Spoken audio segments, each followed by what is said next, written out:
নওগাঁয় অবৈধ বালু উত্তোলন, এক ব্যক্তির কারাদণ্ড ও জরিমানা।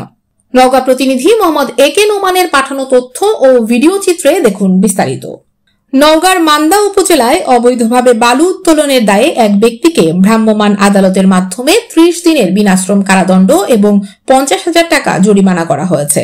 জরিমানার টাকা পরিশোধে ব্যর্থ হওয়ায় তাকে অতিরিক্ত 30 দিনের কারাদণ্ড প্রদান করা হয়।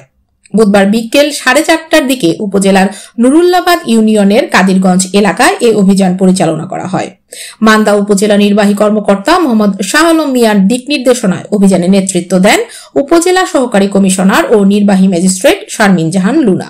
অভিযান চলাকালে শাহাদাত আলীর নামের এক ব্যক্তিকে অবৈধভাবে বালু উত্তোলন করতে দেখা যায়।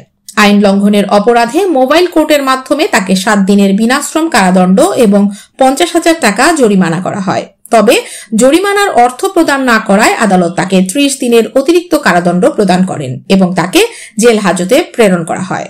এ বিষয়ে সহকারী কমিশনার শারমিন জাহান লুনা বলেন, অবৈধভাবে বালু উত্তোলন পরিবেশ ও নদীর স্বাভাবিক প্রবাহের জন্য ক্ষতিকর। এ ধরনের কার্যক্রমের বিরুদ্ধে অভিযান অব্যাহত থাকবে। আইন অমান্যকারীদের বিরুদ্ধে কঠোর ব্যবস্থা নেওয়া হবে। স্থানীয় প্রশাসনের এমন কার্যক্রমকে সাধুবাদ জানিয়েছে এলাকাবাসী।